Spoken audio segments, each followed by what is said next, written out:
Welcome back. Time for the sport that the nation cheers in one voice, and when it's about the ICC World Cricket Cup 2011, it's right here on NDTV Hindu.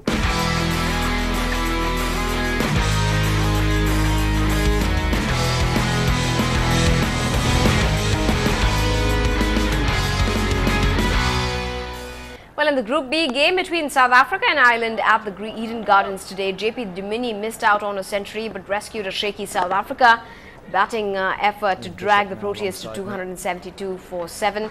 The Southpaw batsman top scored with 99 from 103 balls, sharing an 87-run stand with World Cup rookie Colin Ingram and a half-century partnership with South Africa's 2020 team captain Johan Botha after a fighting an Irish performance in the field.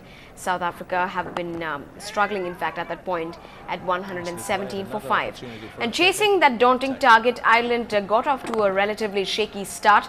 The pacer Mon Mokel got an early breakthrough for his team. He got the wickets of Ireland skipper Porterfield and Sterling.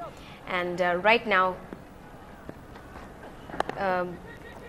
in fact, South Africa has won the match by 131 runs.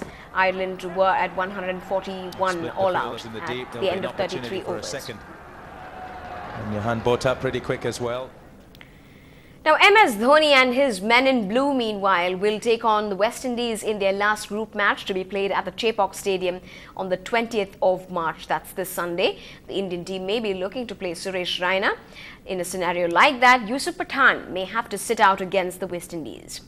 But that will not be the only change. Grapevine has it that MSD is all set to go back to the two-spinner and the two-pacer combination on Sunday, which means one of the fast bowlers, either Munaf Patel or Ashish Nehra, will have to make way for the Chennai boy Ravichandran Ashwin. Now, King Khan is not exactly over the moon with the social networking site Twitter.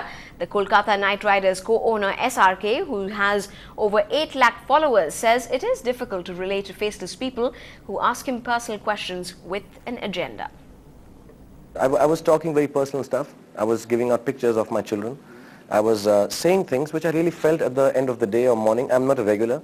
A lot of people didn't believe I was doing it myself, but I would like to say a saying. I taught something to my son, my daughter, my wife. I would just put a picture on, and I would feel really happy that I am dealing one-on-one with people. And then suddenly, nameless and faceless people started asking me the same questions. And I said, it's taken me 20 years to put faces and names to them, and I can deal with it.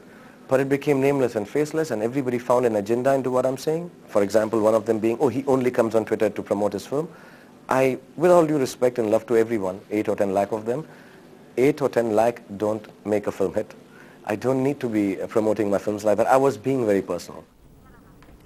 Well, in news just coming in, the PMK have been allotted their constituencies by the DMK-led alliance. Let's just go across to our reporter Lokpriya, who's been tracking those developments very closely. She joins us now live.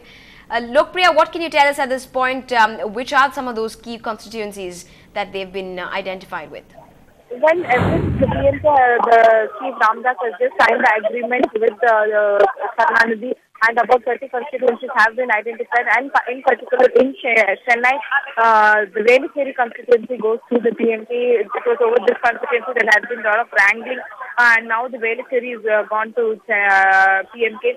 And out of the other constituencies, notably R. Senji, Arcot, Jolarpete, and a lot of other constituencies that has been given to the PMK. And at present, the DCK and the IUML, the Muslim League, are inside Anna Arivalayam holding the discussions with the Chief Minister. And both the parties are expected to come out anytime, and the list will be made public in some time. So with this, once the IUMN... Right, Lokpriya, I'm just going to interrupt you for a while now. We're just going to listen into what Mr. Ramdas has to say after those constituency identification. Let's just listen in.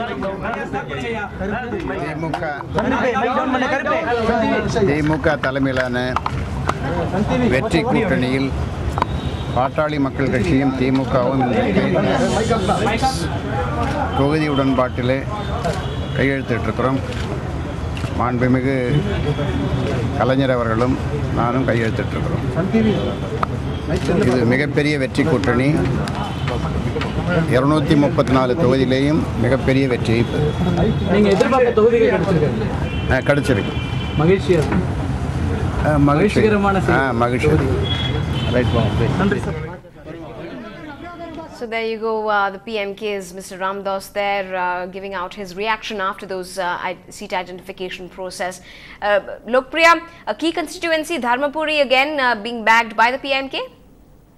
Yes, Evelyn, Dharmapuri and Theni were in fact wanted by the Congress, and now the Dharmapuri has been given to the PMK. And out of the other key constituencies notably are Tiruporur, Chengalpet, Kanjipuram, Jolarpete, Senji, Mailam, Neyveli, Omalur, Edupadi, Jayamkondan, Anaikottu, Maduravayil, Dindikkal, Alangudi. A lot of key constituencies going in for the PMK, and once the VCK list and the IUML list comes, it will be clear in what constituencies Chennai will be, the DMK will be contesting in. So considering the fact that 5 of constituencies in Chennai has been given to the Congress and 1 that has been gone to the PMK, so now it needs to be seen how many seats the DMK will actually contest from the city as well. Right, thanks very much indeed, Lokpriya, for joining us with those updates. Clearly, the present talks with VCK and IUML as well going on. It should not be too long before we know the DMK's constituencies as well. We will be tracking those developments very closely right here on NDTV Hindu. But for the moment, that's the news tonight. Thanks for being with us.